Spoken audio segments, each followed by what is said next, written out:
Okay, so before we start today's class, it's kind of irrelevant, but kind of relevant. So this morning, it was announced that someone was elected the President of the United States. It said Obama was elected the President of the United States. And if you look closely at the headlines, if you looked at any of the headlines, like on CNN, it said Obama wins, or something like that. How did they know that Obama was going to win? Statistics. That's exactly right. Right? Because until you count every single vote, well, I guess you don't have to count every single vote, but how many votes are there left to be counted? What's the margin of some person's lead? Anyway, you can make inferences based on the poll results that are coming in about the probability that someone is going to be elected president or not. So they can actually say that someone's going to be president before all of the ballots have been tallied based on correct use of inferential statistics. All right, so today we're going to talk about one sample t-tests. So,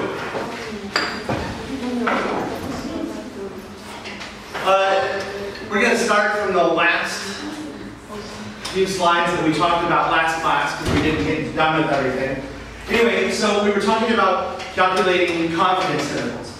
And we said previously we used the population variance to create confidence intervals and perform z-tests.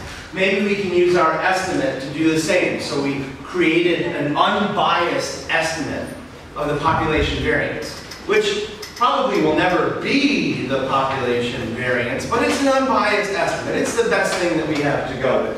Anyway, so I said let's take a look at the sampling distributions of Z and also of T. When we looked at the sampling distribution with a sample size of 2 for Z, we had something that looked like this. Nice, normal shape. Then when I went on to the sampling distribution of the T, we threw this up here, and I said, WTF. This doesn't look anything like the sampling distribution of the Z, right? So by using our estimate, and by calculating the T using our estimate for each sample, we had some distribution where almost everything is around 0. And that's the same thing here. Almost everything is around 0. But we have some really highly unusual values that are pushing our tails way out. So, we mentioned the difference between these two, right? What's the difference? Variable and constant. Yeah, this is a constant. It's the standard deviation, a known population standard deviation. Right? Whereas the other thing, we don't know the population standard deviation, so we have to estimate it. So that's a variable. It's going to depend, our estimate is going to depend on the sample that we draw. Here, it doesn't depend on the sample that we draw because we're assuming that it is something. But here, it depends on the sample that we draw. And I said if you imagine a typical mean far from the true mean, the only way you're going to get it is if you get a bunch of observations far from the mean, which will produce a tiny estimate of the variance and will make the absolute value of T very large. Now think about what the variance of a population is. It's the difference of each value from the population mean. Now when we're calculating the estimate of the population variance, we are taking the differences around the sample mean. Now, the sample means are almost never going to be the population mean, right? Sample means they're going to be slightly above, slightly lower. Sometimes they'll be really far below, sometimes they'll be really far above, but most of the time they're going to be different, right? So, the deviations or the differences will end up being closer to the sample mean that's calculated than the population mean. So, this is another reason why we have these smaller estimates of variance, which are going to give us a distribution that's we'll take a closer look at in the future. Now, what happens as sample size increases? So we had previously a t-distribution with a sample size of 2, right? we see that we've got some tail going way, way, way out. If we increase the sample size to 4, what happens? It still doesn't look a lot like that z distribution, right? Part of the reason for that is because of the scale, the magnitude of it. But notice how this doesn't go out to like -10,000. It goes out to like -20 and 30 here. If we drew a different, set of 1,000 replications or 10,000 replications, we would find some variability in the ends. But the overall pattern is similar. We're having less spread out than we did before. Why is this? Sample size. The sample size increases, and what do we know happens when the sample size increases? There's a law. Law of large numbers. Our estimates are going to be getting better about not only what the mean is that we're estimating, but also what the variance is that we're estimating, right? So the law of large numbers, this is certainly not a large number, but just going up from 2 to 4, it has brought our tails in considerably. Okay, let's look at a sample size of 10. Well, now the tails are going out less far. And since we're getting closer, since we're sort of zooming in, we can see that there's this shape. This shape would have been there in the original distribution. It's just that the size of these bars are too big to see it. If I would have made the bars a lot smaller, you would have seen something there that had that type of shape. So we're zooming in, and we're seeing something that's now starting to look normal. There's a sample size of 30. When I say sample size of 30, It's enough. sample size of 30 is what people say is enough. If we want to use a normal distribution, sample size of 30 will get us close enough. Now, in this class, even if we use a sample size of 30, I want you to use the statistic for the distribution that you should be using. We're not going to say that's good enough and just use the normal distribution anyway. We'll use the distribution that we should be. Here's another sample size of 100. Looks much, much more like the z-scores did before. So, what does this mean? This means that the distribution of t-scores depends on the sample size, right? Sample size increased, we sucked in those tails. Now, the t-distribution, it doesn't depend on the sample size, it depends on n-1 here. Now, this is similar to our variance estimate when we produced that unbiased estimate of the population variance. Remember? We had some biased estimate, and we multiplied it by something. You guys remember what we multiplied it by? N divided by n minus. Yeah, we multiplied it by n divided by n-1, right? So the n-1, that's actually what ended up in the denominator for our unbiased estimate of the population variance. So, question is, what is n-1?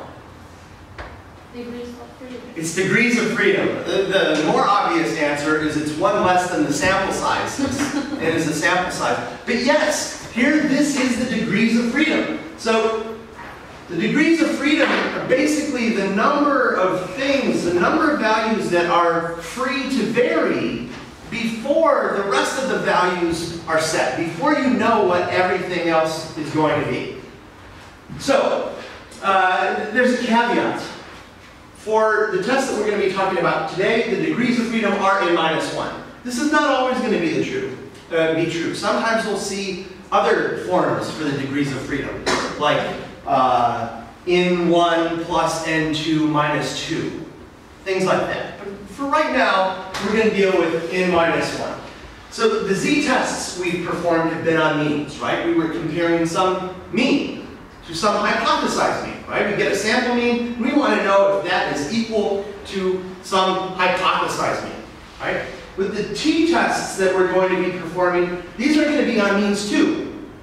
Now, when you know the mean, how many values are free to vary? Said, what are the degrees of freedom for this? N minus 1. Yes, that's right. So when we know the mean, our degrees of freedom are n minus 1. So let's take a look at degrees of freedom with two examples to get a better understanding of what degrees of freedom are. Because this can be a tricky concept to get sometimes. Imagine that you have some student, and they took two tests, okay? And you know some information. You know that their mean score was an 80, okay? So their mean score was an 80. The question is, what is their second score? You don't know. It could be 120, it could be 0, it could be 80, it could be 76. You don't know, right? Why don't you know? You don't have enough information. You don't have enough information. You know what the mean is, but you need more information than that. How many pieces of information do you need? One.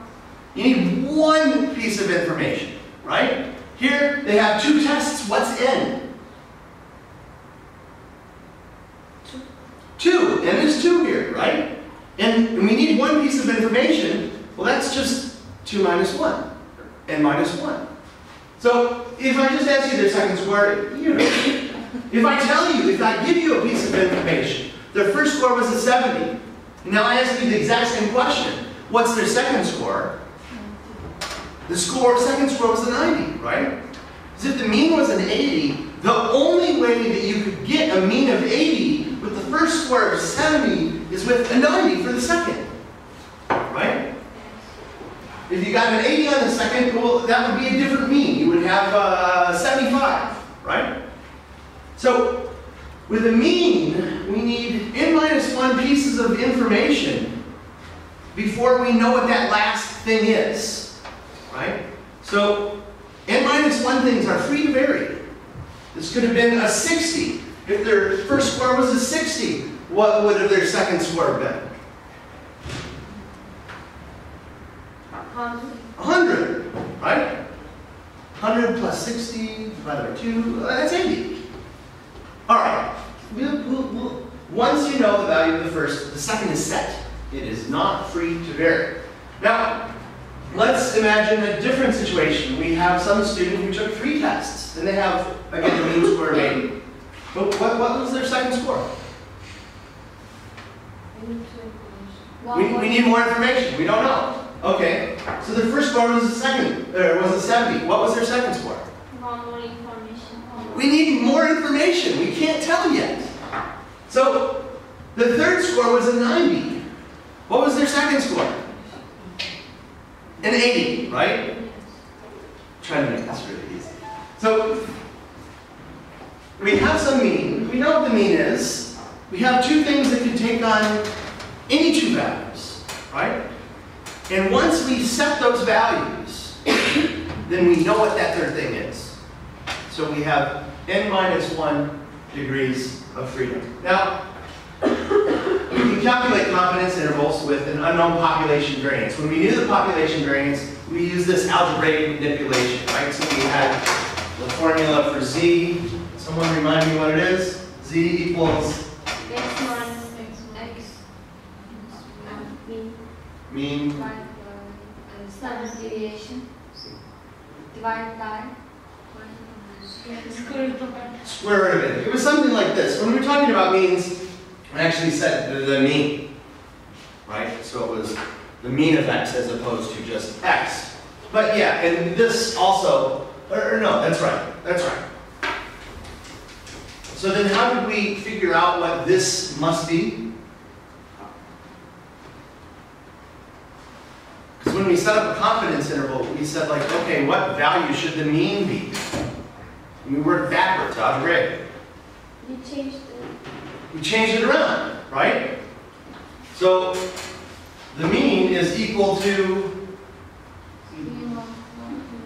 z multiplied by this minus x. That's close. No, X. It should be that, right? Or if you want to write the x in front.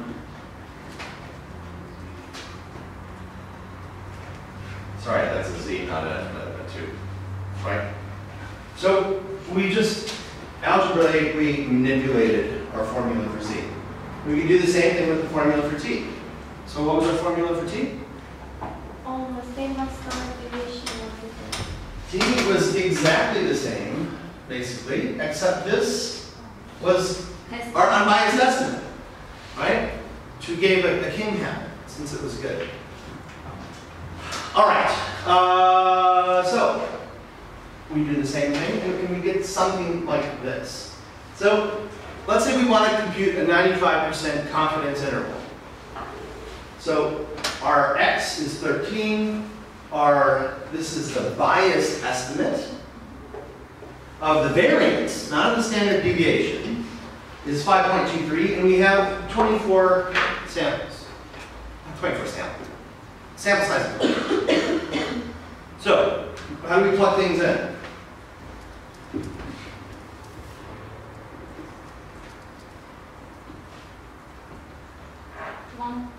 Z-score is 1.96. 1.96. This is for a z-score. We're dealing with a t-score, which has a different distribution. So you don't know this right now. I'll show you how to calculate it later. On Friday we'll figure out how to calculate it. But what pieces do we know? We find the variable first. You find the what? The standard deviation first. Okay, so we can find the standard deviation. Okay, so how do we do that? That's just square root of 5.23, right? That's S. No. Our variable is standard deviation. Our variable standard deviation, we should divide it by n minus 1. So, You're talking about this. This is the, what do we call that? The standard error of the mean. And this is our estimated standard error of the mean. Is that what you're talking about? We can find that. Yeah, okay, great. So let's find the standard error of the mean. How do we do that? multiply by n and divide it by n minus 1. So we have, now this, if we just multiply by n and divide by n minus 1, we're not going to have the standard error of the mean, we'll have the variance of the mean. So let's work with that first. Okay, so n is 24. 5.23. 23. Good. So that's the formula. It turns out to be 5.47. 5.47. Is that greater than or less than this? Greater. It's greater than this. Remember when we talked about what our biased estimate was and how it was biased? And we said it was biased, it was less than the population standard, less than the population variance. So if this is our unbiased, or this is our biased estimate of the variance, then the true variance should be larger than that. So good. Just by thinking about what these things should be, we can kind of check ourselves, right? Because maybe you forgot n over n minus 1 on a test, and you thought maybe it was n minus 1 over n, something like this, right? And you could get the answer, and then you could compare it with this and say, wait a minute, that's wrong. Because this should be bigger than that. You can double check yourselves. Okay, so that's that. Now what do we do? We can take the square root of this. So square root of 5.47 approximately. I don't know what it is, but it's that. Okay? That will give us this. Right?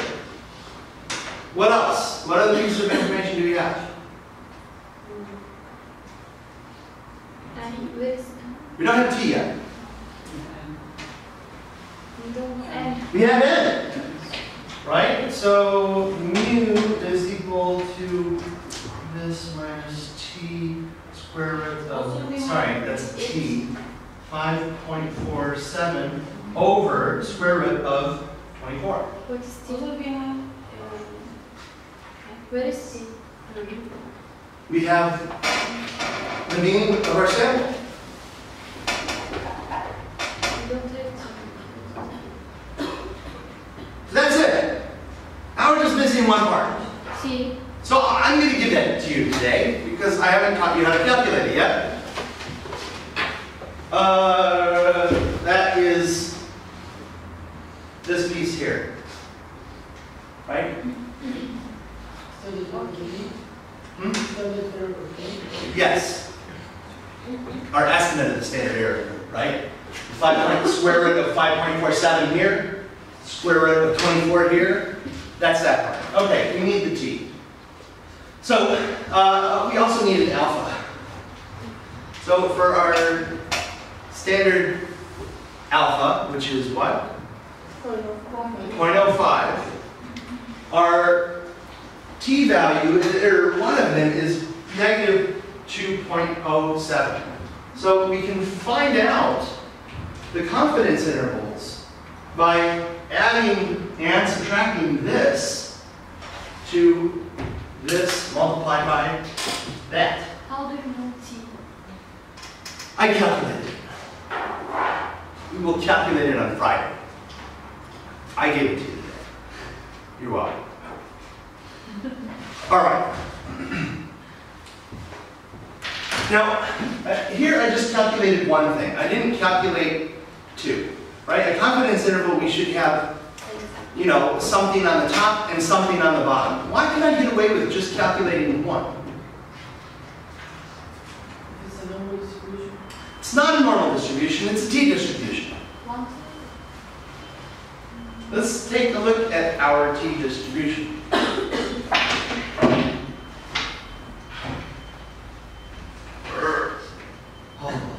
There we go. Now, this is just a finite sample. And it looks fairly normal, right? Normal distribution has what properties? There are two tails. What are the shapes of the two? It's symmetric. Both tails are the same for normal. Turns out that with the t-distribution, both tails are the same as well. It's a symmetric distribution. So I was able to calculate one, pick whichever one you want, and then throw it into my calculation, and then add and subtract that number from the mean, multiplied by that to get my confidence interval. So that is approximately the confidence interval. So from 12 to 14, okay?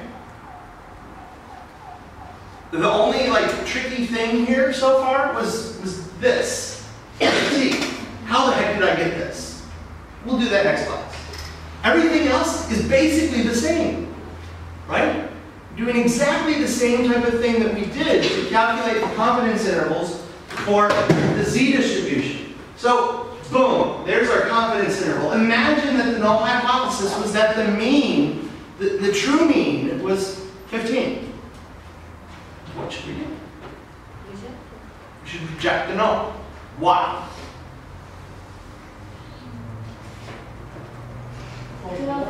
Well, so a 95% confidence interval means that 95% of the 95% confidence intervals will contain the value of the mean. It means most of the time the confidence intervals that we create will contain the true mean value. So we had a 95% confidence interval, and we said if this is the true mean, well that actually falls over here. It's not less than 14, it's greater than 14. We reject the null hypothesis. Great. Do you have a question? Awesome. Okay, so, brief review.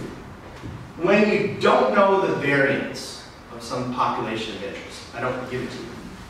And this is the case for most research questions. I do a lot of research in vision, and I don't know what the variance of different things are. But I estimate them. Estimate them. Right? I can't use z-test because I don't know the population of interest. So I can estimate it. I can use t-test instead with my estimate. Now the t-tests are going to depend on the t-distribution instead of the z-distribution, which is just a normal with a mean of 0 and a standard deviation of 1. Instead I have a t-distribution that is sort of similar to the normal in some ways, but a little bit different. And this depends on the degrees of freedom. All right, let's take a closer look at the t-distribution. So this is the normal distribution.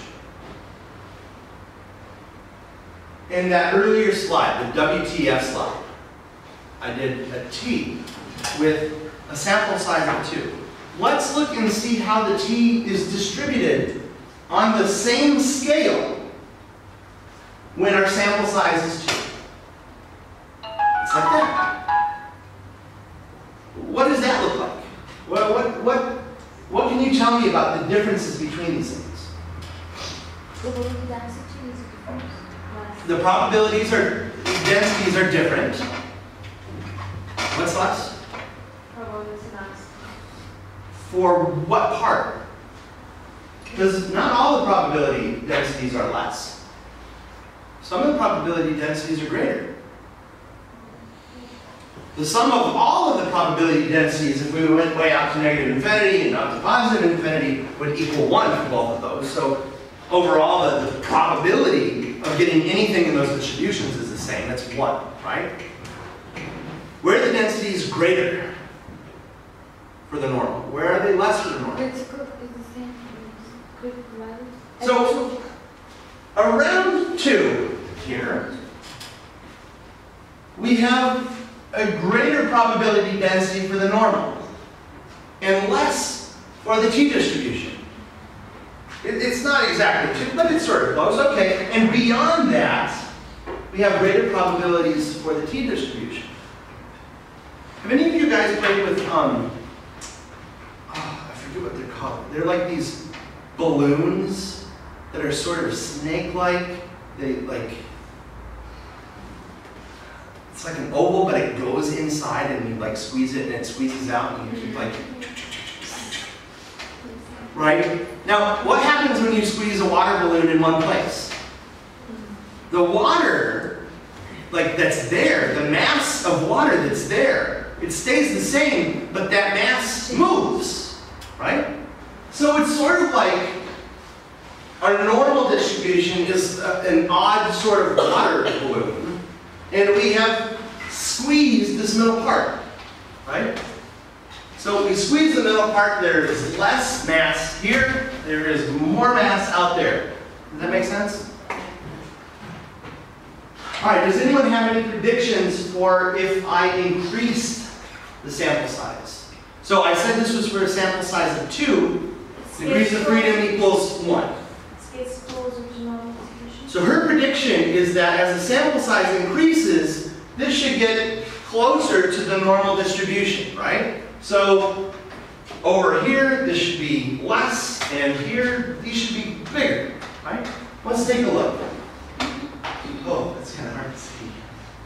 So this is for 2 degrees of freedom, and it is under the red here. Whoops, goes above the red here. And slips back under the red there. Right? So what was our sample size here? If we're just doing a regular old test of means. 3, right? Degrees of freedom were 2. So n must have been 1 more. Because degrees of freedom is n minus 1. So n here must be degrees of freedom plus 1. So we have a sample size of 3. Okay, let's see if the pattern continues. Here's with 4 degrees of freedom, sample size of 5. And we see, okay, down here, now it's pretty close to the mean over here. And it's closer to the mean up here than we had before. We ramp this up. 20 degrees of freedom, what's the sample size? 21. And we have something that looks really, really close to the normal. Thank you. Okay, I did this with degrees of freedom equals 30, and like they're basically overlapping. You can see little pieces of the black coming out, but with 30 degrees of freedom, the distributions are very, very similar to one another. Okay, so now that we know about this, so this approaches the normal. What other distribution does this as the sample size grows? So as the sample size increased, the distribution of t approached the normal, right? We've talked about other distributions in this class, and we said as the sample size increased, some other distribution approaches. participant. Of what? Of me. Where?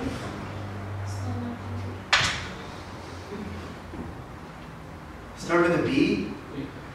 Where? No, not beta. Binomial. Binomial, yes! This is just like the binomial. I mean, it's different than the binomial, but similar to the binomial, as the sample size increases, we get something that limits at infinity where it's exactly the normal distribution. Okay, so remember this.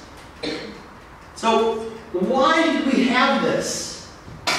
Who can re-explain this using what you just saw in the previous slide?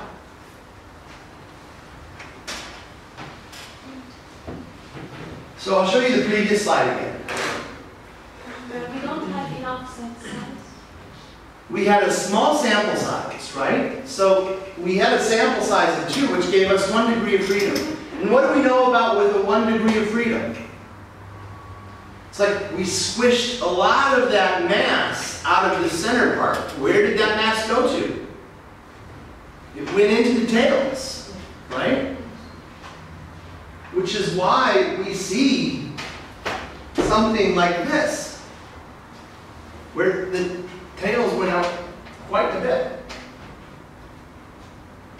All right, t-tests. So we've done confidence intervals. We've taken a closer look at the t-distribution. Let's talk about doing t-tests. So most of what we learned about z-tests applies here.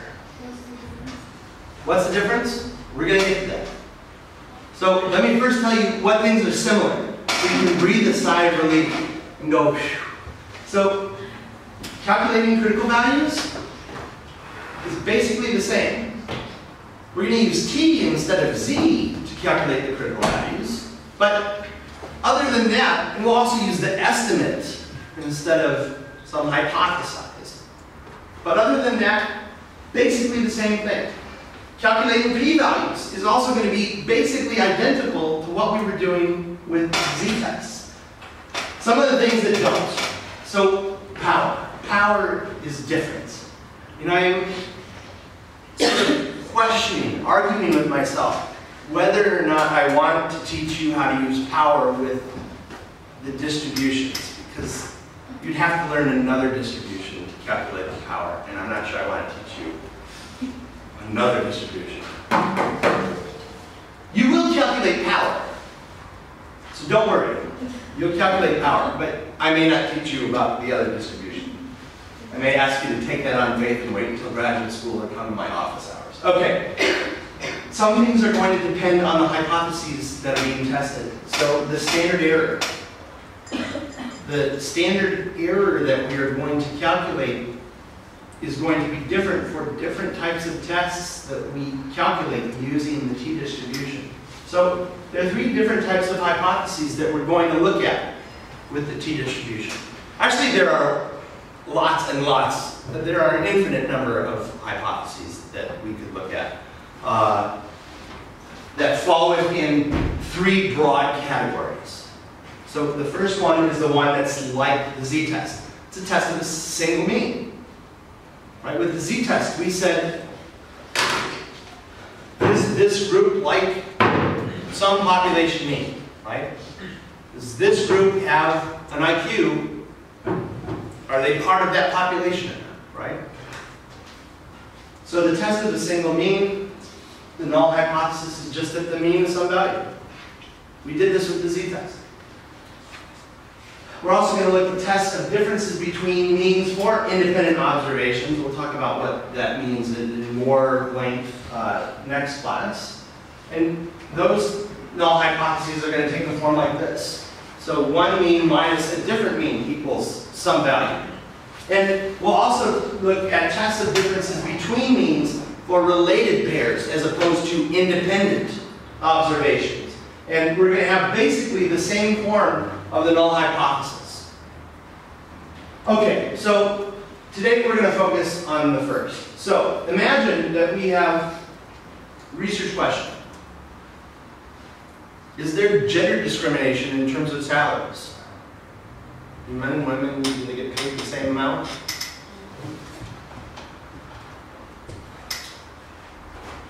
So we could have some null hypothesis. Imagine that we were connected to the government and we were able to find out the average salary that people in Turkey make. This would be hard because not everyone is paid on the books, but for the people that are paid on the books.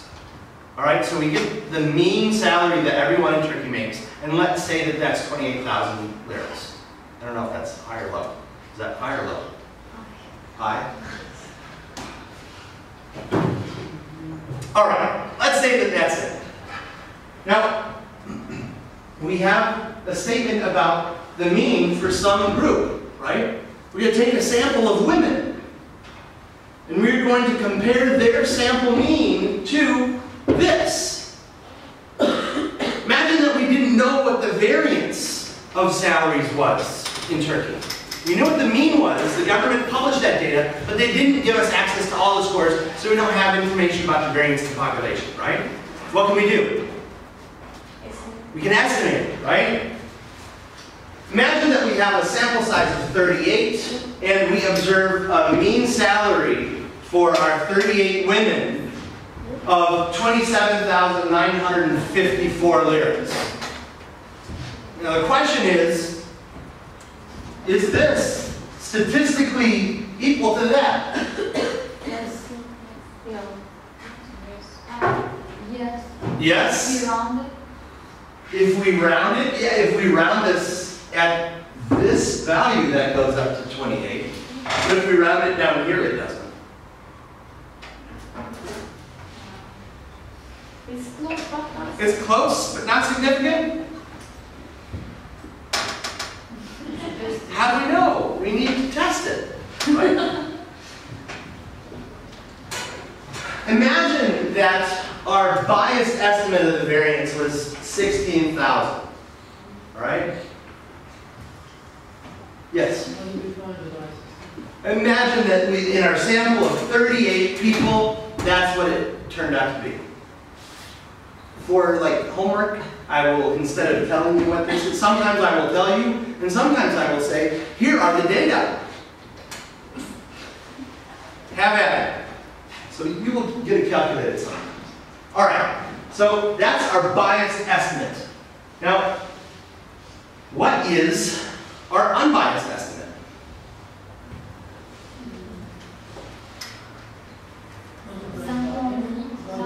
Multiplied by n, divided by n minus 1. Like that, right? Beautiful. There it is. Notice again, this is bigger than this. Good, we must have done the right thing.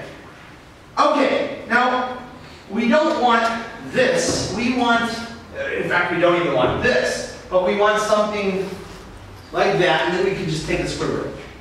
Right, what is this? Non-biased variance? This is an unbiased variance. This is Standard error? not this, it's the squared standard error of the mean. Right?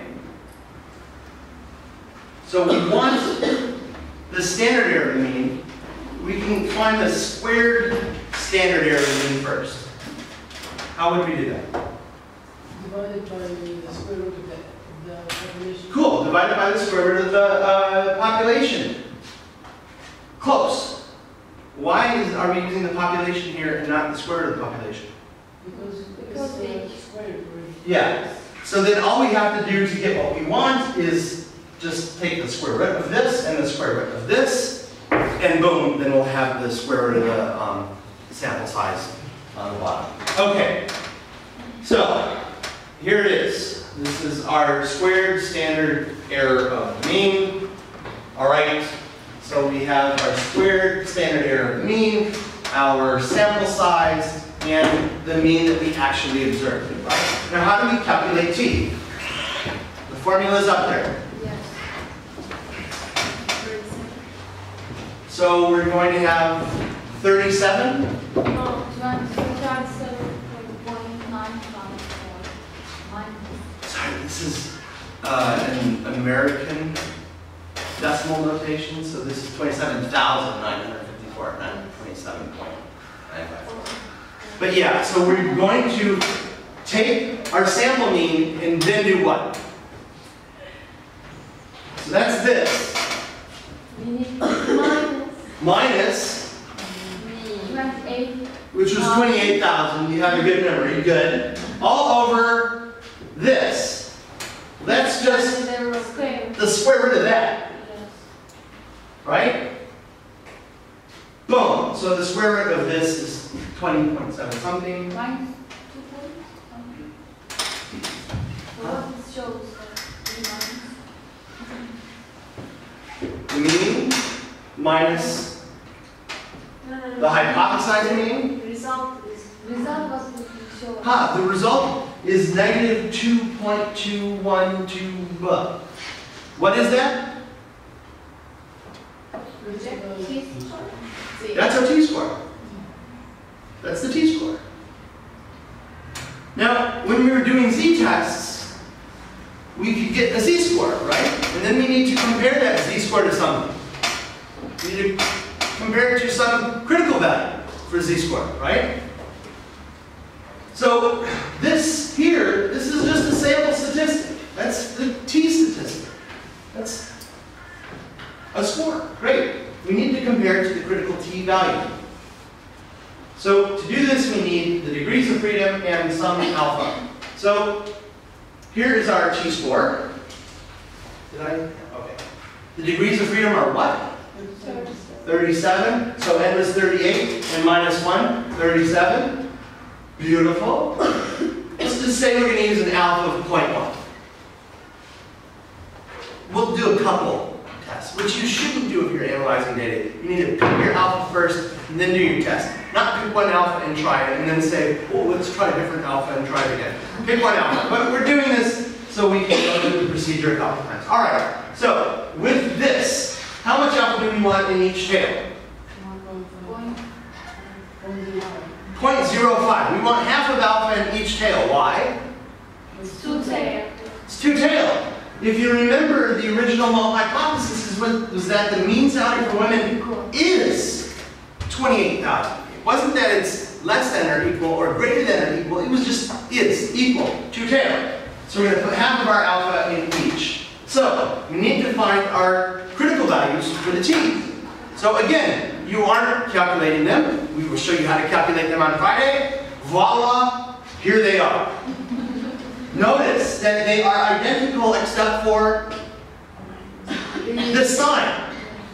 So I could have found the lower critical value. I could have found this and then just said, okay, well that's the negative one. So we're going to have a positive one to find the upper one or the other one. He's a nice symmetric distribution, so you only really need to find one, which is nice. Okay, show you how to get these next class. Now both of these are what? If anyone gets this, I will give you 5 lyrics.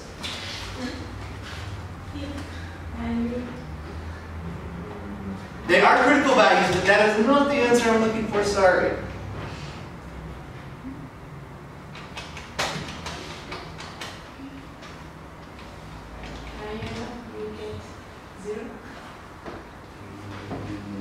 That is true. That is not the answer I'm looking for. Going once. What? What are these values? I'll give you a hint. These are the values that cut the distribution into 5% and 95% and 95% and 5%. These points between No. t distribution and normal distribution. Say that again. I didn't catch everything. Normal distribution and t distribution we have, and their cross points. No, don't worry about the cross points. The cross points change depending on the degrees of freedom. That's interesting. It may be that that's the case. I haven't looked at that, but I mean, it's probably not. But it may be. It's related to density. Come on, somebody. These are both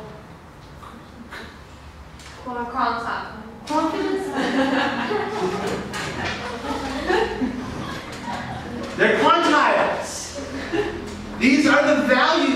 split up the distribution, right?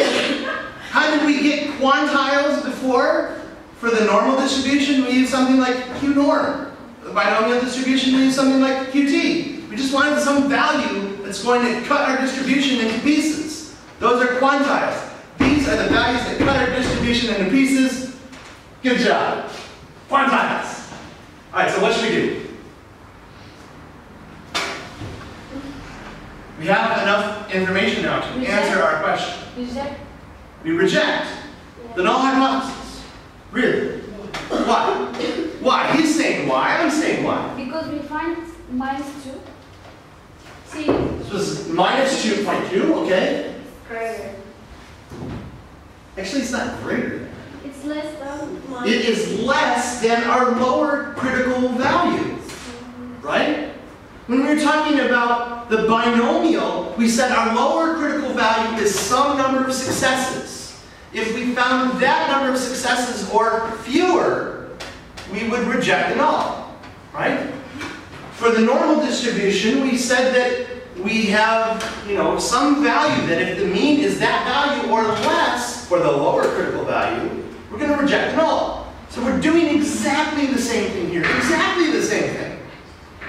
So this is less than our lower critical value. Boom, we reject the null. All right. What if instead we used the traditional alpha? So we have our t score.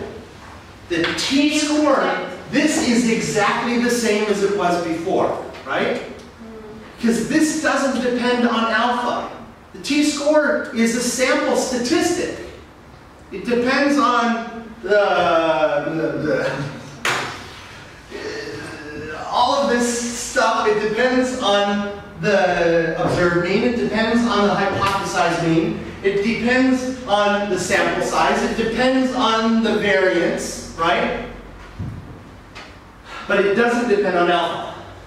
However, when we want to find our t critical, we need to find, what was it again? I'm not giving money away this time.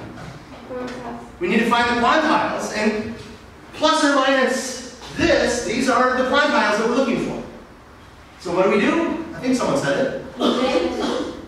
We failed to reject. Is that right? Reject. We reject. Why? Good, we have a fight. Why? Huh? What? All right, what do? Do we reject or fail to reject? It's less than lower critical value. This is less than the lower critical value. I've done a bad thing. When students come to my office hours, I tell them, draw the distribution. Draw the distribution. We haven't drawn the distribution. So, we're not going to draw the distribution. Here's the distribution, right?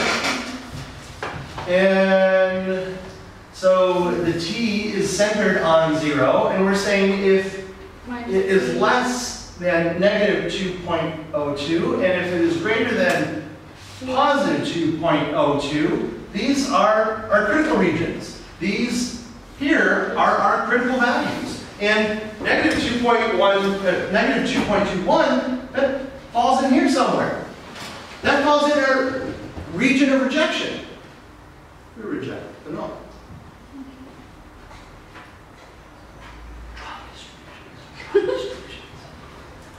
All right. How about we, before we go and sue someone for discrimination, you're discriminating against women. Pay us a lot more money than you discriminate against. You need pretty good evidence, right? So maybe you want to set your alpha a little bit lower. So what if we use an alpha of 0.01? There is the t critical values. Failed. Failed to reject, because now our critical values, they're out here, right? At 2.72 and negative 2.72, and this is negative 2.21, and that's here. It's not in this region of rejection, right? What do? Fail to reject. Failed. What if we wanted to find the p-value for that?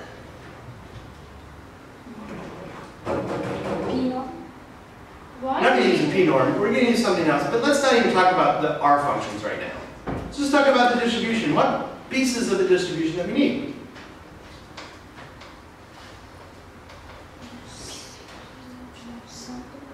Did I say power or p-value? I should have said p-value. Did I say p-value? You said p-value? Good. Yeah. What's the p-value? We're not going to calculate. We're just going to talk about the pieces of the distribution. We have those. Okay. T. What? Sun. Standard of the mean. Okay. Me. Not Saturday. What? Just think about the distribution.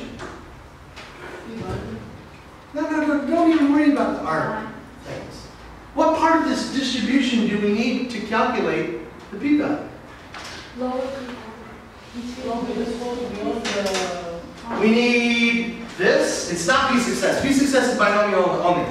Don't think about p-success unless, like, for the final exam, I'll ask you about p-success. I won't probably ask you about p-success again. It's a binomial. T. T, okay. The T for this was negative 2.21, and then we have some other T's, so what do we do? Everything that falls beyond the T, so we want all of this, right? Not everything beyond the critical value, because that's just going to give us half of alpha.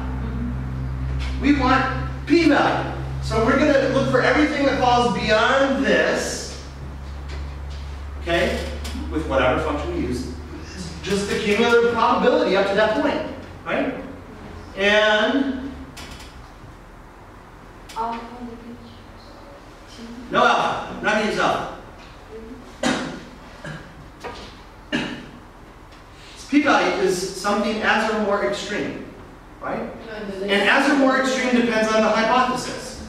This is a hypothesis of equality, non-directional. So as or more extreme also includes everything greater than or equal to the positive version of this, right?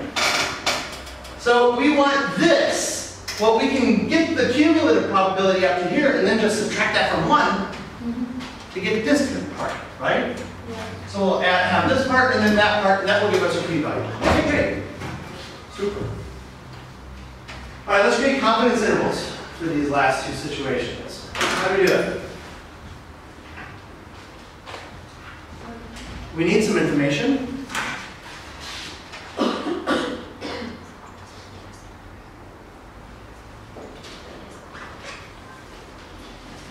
Let me get rid of the irrelevant stuff.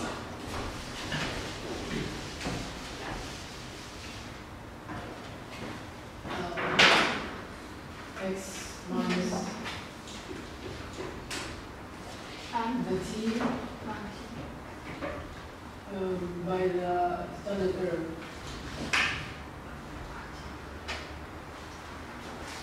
That is that. Right. We have this information. It's minus or plus, I guess. T. Yes. We have this information? Yes. We do. All right, well, let's go get it.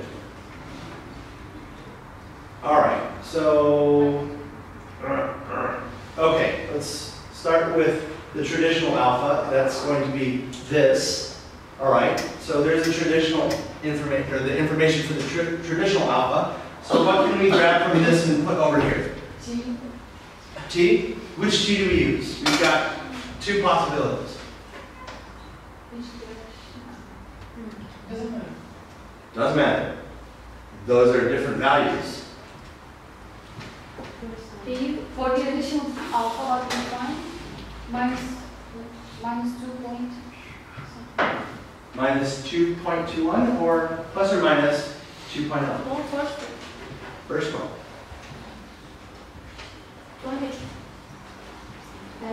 In formula there is plus and minus, then we should use the plus and minus. Wow. So maybe she didn't know which one to use, but she used some intuition, right?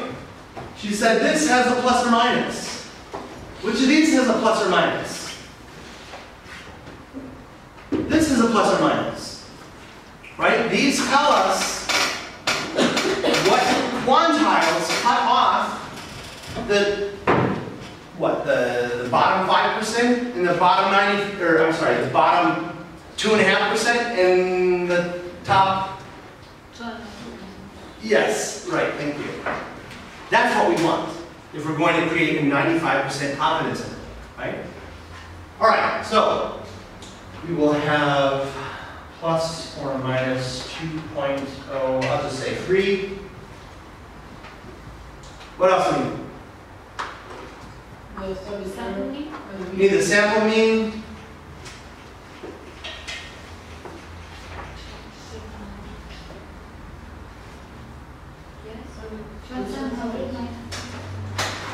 And 7, 9, 5, 4. Okay. And this. This. Which one? How many for this one? How many for this one? Look around, look around. Keep your hands up if you were for this one. Yes, this one is correct. This is the standard error, the estimated standard error of the mean, right? All right.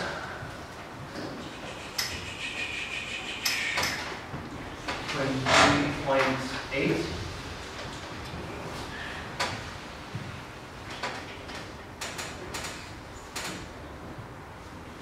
There we go. So, our best estimate of what women's salaries are, or the 95% confidence interval of women's salaries, is from 27,912 to 27,996. Does anyone notice anything? We would reject, right? And we ended up rejecting previously. So it's probably a pretty darn good thing that we're rejecting here too. Yay! Alpha of 0.01. This is the same except for one thing.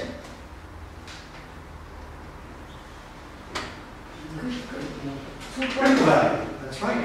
So instead of 2.03, we will use 2.71. Yep. There we go. Pow!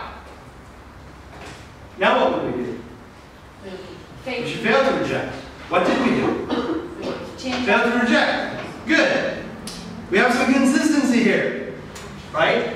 We failed to reject with the 95% confidence intervals. We also failed to reject with just the t-tests. Yeah. I have a question. What does this relate to the research issue in the first place? So this tells us, let's take the second one.